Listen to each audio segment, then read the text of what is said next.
welcome to the David Wilson Out and About YouTube channel. Today I'm going to review my brand new kayak, which is the AquaTec Ottawa Pro. It arrived on Friday, 3 days ago, but it arrived late afternoon. Now, as the box was damaged, I did get it out of the box, check all the components for damage, and then I didn't really have time to start doing any review on it, so I put it back in the box and just left it till today. So I'm not doing a complete unboxing. I'm doing my usual sort of inflate, check it out, first impressions video. So yeah, let's crack on. As you can see, it's a hefty size bag for a single kayak. It's actually generously oversized. As I said, I got the kayak out, I inflated it. When I deflated it, I purposely didn't get all the air out. So what I did, I wrapped it up so it's bigger than it was in the packaging, and it easily fitted back into the backpack with room to spare. It comes as a kit with a paddle and a pump, a high pressure pump. I do not tend to use the pumps that come with the kayaks. I use a 12-volt electric pump because of certain issues like, you know, lower back problems. So I'm not going to review that. It also comes with a paddle.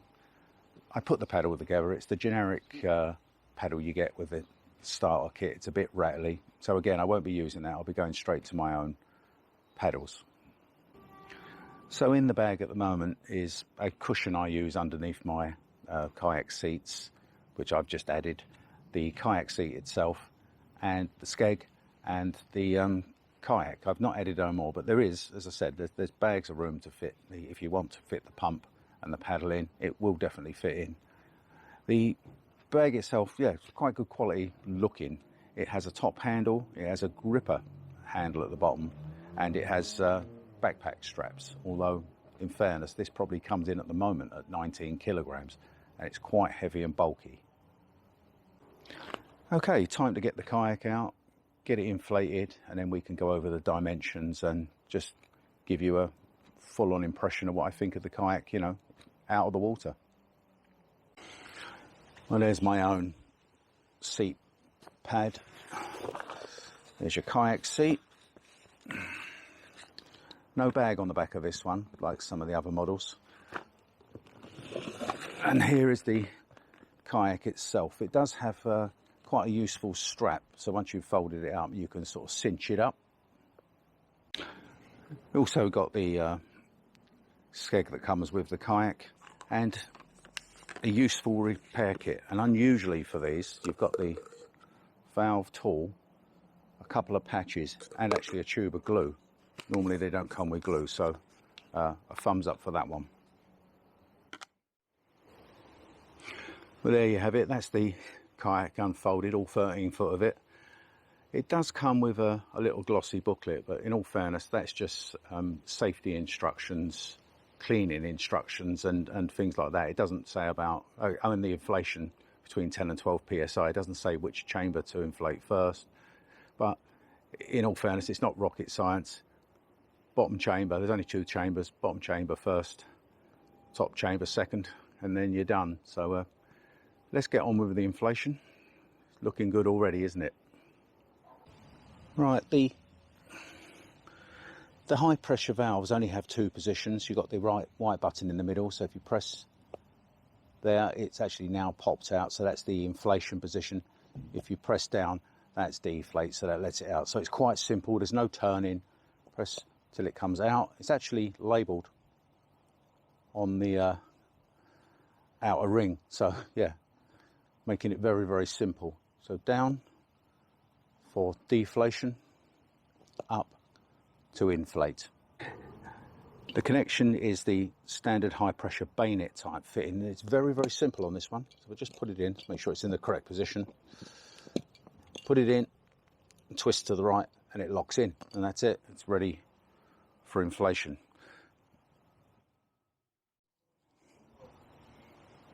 Now what I'm going to do, I'm going to inflate to 10 psi on with my Ituit 12-volt pump, which I've had for about 4 years. Great pump. Only needs 10 to check it out. It can go up to 12. So 10 psi. I'm going to start it, and I'm going to time how long it takes to inflate on this particular pump.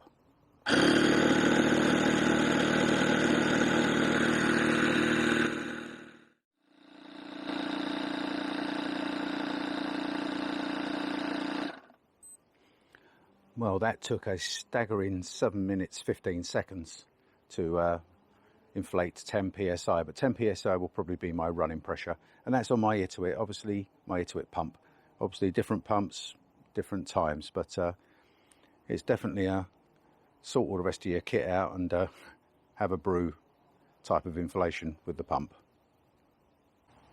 Same thing again on the top chamber. Make sure the valve's out, the cap's off obviously. Locate the valve, twist it to the right. Set for 10 psi. That's it, and we're away again.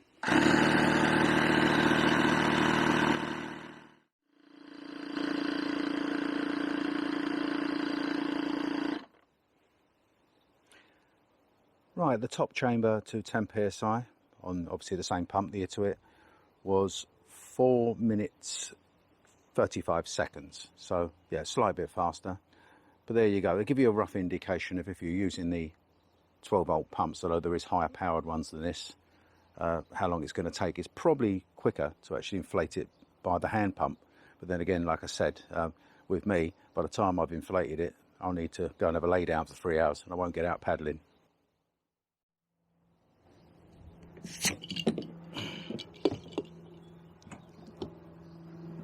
And twist and lock the cap.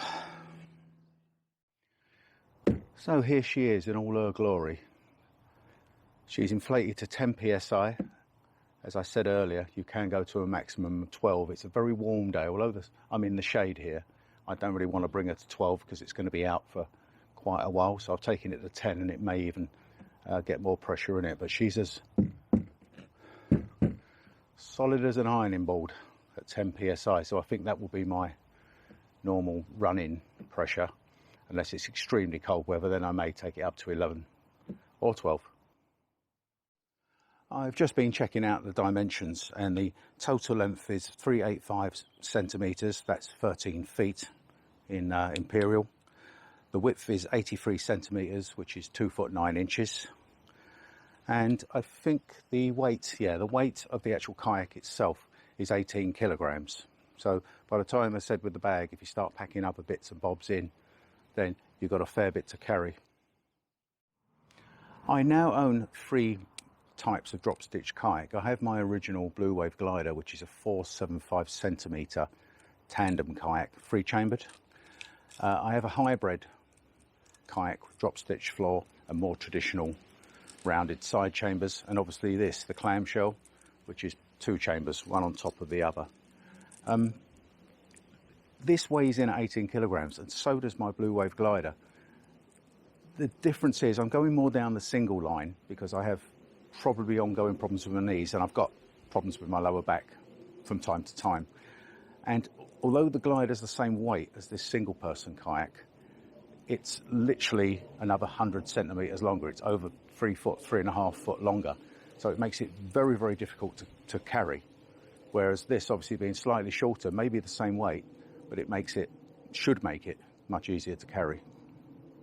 Now, one of the downsides of both the Bluewave Glider, the 2-person, and this, the Ottawa Pro single person, is neither of them have side carrying handles, which obviously makes it slightly awkward, although this one seemingly will be easier, but I will try that at some point in this video. There is a slight bit of underdeck storage going quite a way back, fore and aft, and if I measure it, I think it's coming in at round about, it's 3.5 inches or 9 centimetres high, so you could sort of store a few soft items under there. May even be able to get my tripod under there, to be honest. I'll have to try that out. As you can see in the video, we have fore and aft cargo nets, bungee cargo nets, and it's quite a large surface area, although it is beveled, so it's no good having the bags really highly, when you wrap them up and inflate them, they're going to need to be a bit squashy so that they can sort of take the shape of the deck, but shouldn't really be an issue. I've already mentioned there is no side carry handles, but you've got very, very robust fore and aft carry handles that are actually, they really, really are well put on there. So no issues with them, although my arms do not extend 385 centimeters to pick it up either end. It has anti-collision nose cones, although not too keen on this one. The other one is actually shaped properly like the cone, and this one's all buckling. Maybe with the heat of the sun it may actually sort of swell up and look normal, but it looks a bit naff as it is. But there you go. But they're anti-collision, so if you bump into anything they just basically buffer it. Yes, the other nose cone is definitely, it's actually not, it doesn't inflate, but it's actually fully shaped. As I said, we're pumped up to 10 psi. If you take her even higher, you will get these creases out, and these creases will come out in the sun. Don't forget, this is straight out of the packaging where it's been folded. It's branded with AquaTec on the sides, on both sides, and it's branded with it on the bow spray deck, but it's not overpowering like some of them, you know, where they literally, you're like a walking billboard or a paddling billboard. Yeah, she's very sleek. She's slightly bezeled, although it doesn't look like it, but under here she's bezeled, so you do have secondary stabilization. You will have this slight tip, but she is predominantly flat bottomed, which I'll show you in a moment.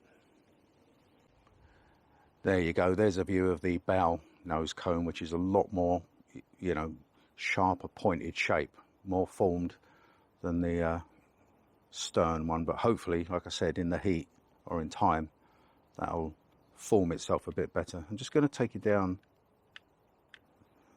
have a look down the length of the kayak.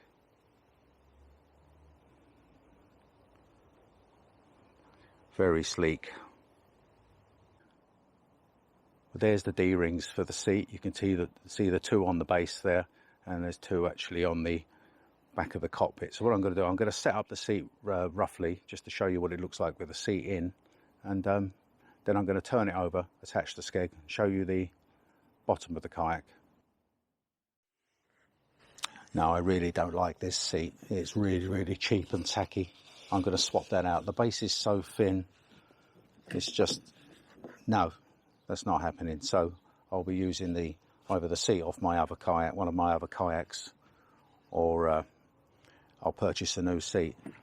No back bag, all the straps are unattached. I'm not bothered about that. I know how to set it up, but it is horrid.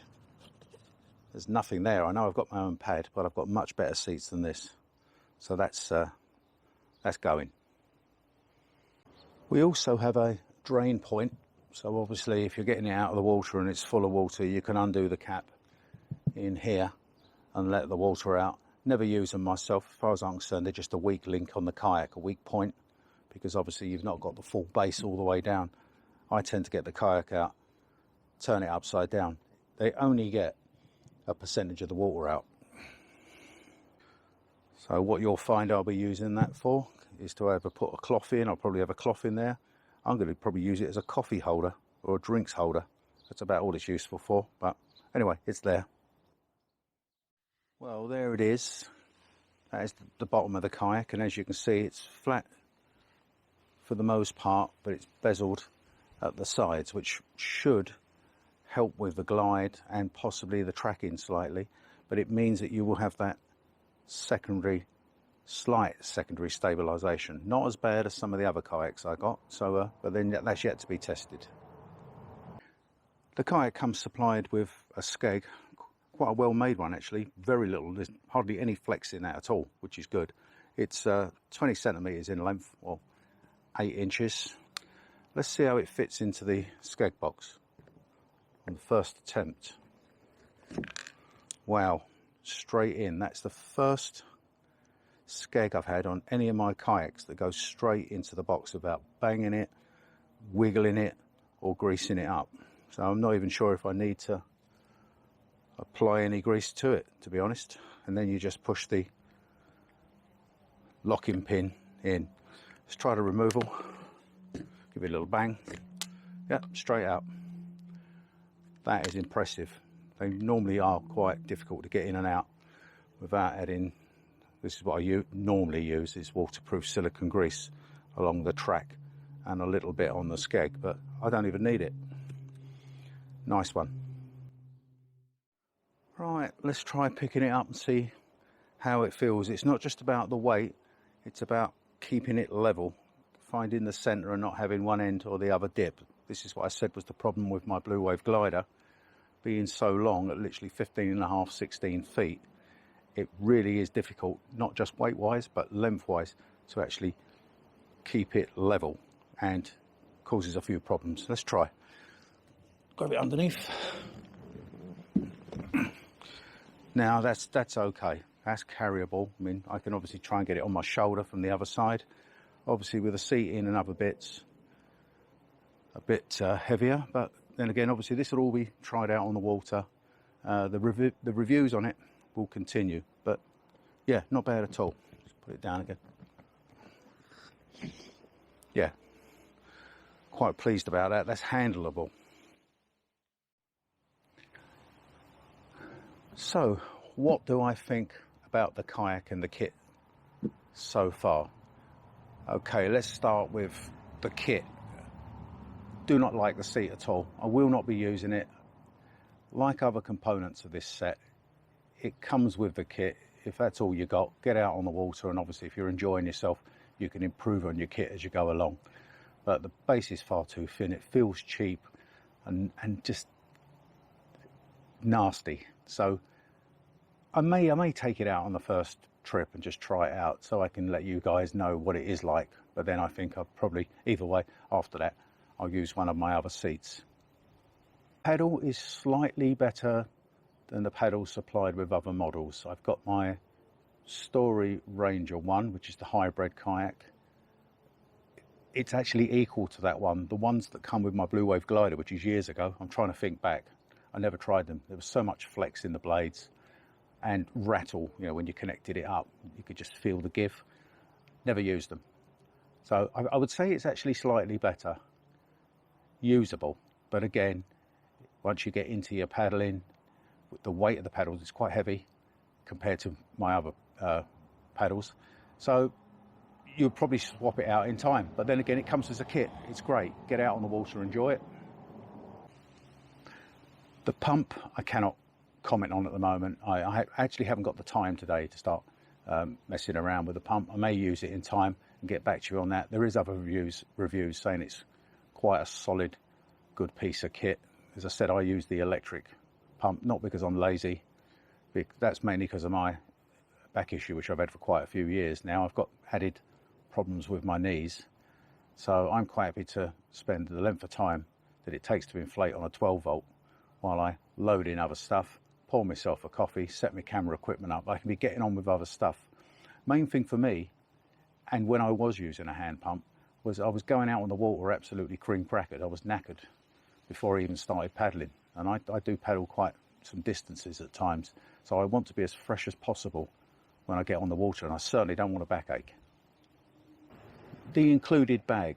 Actually, when I went to purchase this, there was a link to add-ons, things you could add on to the actual purchase, and I didn't actually think that this backpack wheeled bag came with it. I thought it came in just a holdall, so I was actually pleasantly surprised that that was in the package. It looks okay. It's not got any compartments and that. It's quite basic. Kayak in, load your stuff in. Whether it's any good long term, we'll find out. And last but not least, the kayak itself. All I can say at the moment is, well, this thing looks absolutely, it looks beautiful. It's really well made. I've gone right over it. I mean, it's rock solid, even at 10 psi, let alone what it'd be like at 12 psi. Functionality, I don't know about yet.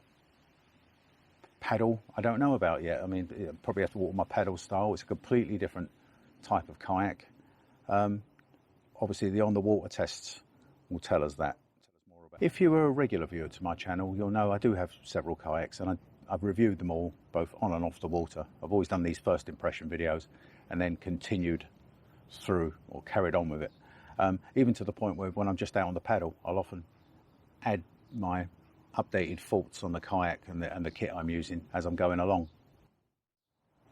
At present, I have 3 kayaks, including this one. I have my Bluewave Glider, which is the 3-chambered full drop stitch 10 psi kayak. I have my Story Ranger, which is drop stitch base and more traditional size, but it does inflate to about 4.5 psi. And then now I have this baby, the clamshell type, 2-chambered, maximum inflation 12 psi. I'll be honest with you, I'll be frank, my reason for purchasing this is it's now time to say goodbye to the Bluewave Glider. It's been a fantastic kayak. It is a 2-person kayak, it's very long, and with my ongoing back problem and my knees, which are causing me amazing issues at the moment, really bad issues at the moment, and I don't know whether that's ongoing. She's not so much too heavy, she's too long and too awkward to carry. I've not used it at all this year. I've been using the Story Ranger 1 because it's lighter and it fits the purpose. The only reason I bought the Bluewave Glider actually originally, other than to be flash, because dropstitch kayaks were unusual then, they were new out on the market. It wasn't a flash at all. It was purely to give me the maximum load, the load weight to carry camping equipment, so I could have treated it more like a canoe, loaded to the front, me at the back, and gone out on maybe multi-day camps. Excuse the train in the background. There's a viaduct at the bottom of the road. I'll let that pass. So, and I've only ever used it for camping once.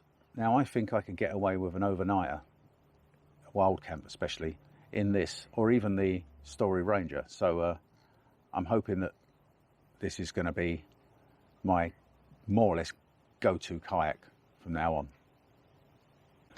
My Bluewave Glider, considering I've had it 3 years, is in absolutely immaculate condition, so whoever gets it gets an absolute bargain there.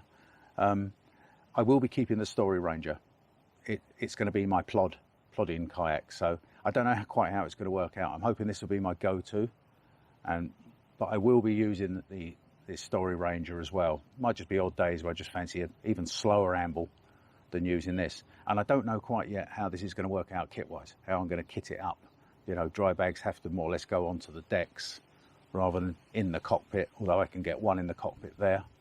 I did say earlier, the slight storage space under the bow and the stern, I may be able to slot sort of flatter dry bags in with clothing.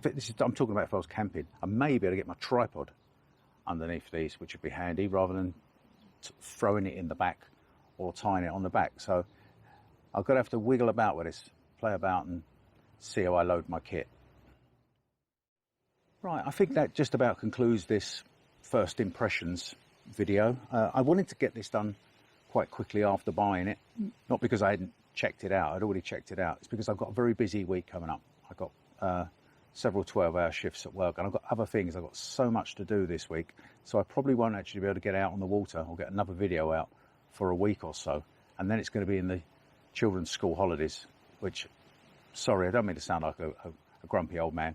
I'm dreading, because I tend to go out in the week when there's no one about, or just people like me that can get out in the week, and now you've got the children off on the school holidays and the parents, but it is what it is. You've got 6 weeks of that, so I'm going to have to plan that carefully and see what I want to do.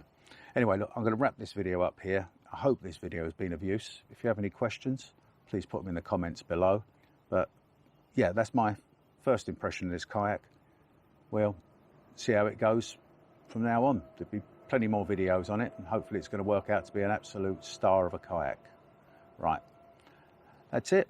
If you're a subscriber, thank you for subscribing. If you haven't subscribed to my channel, please consider subscribing and supporting me. It motivates me to make all sorts of videos, although at the moment it's generally just kayaking, just because of my health issues.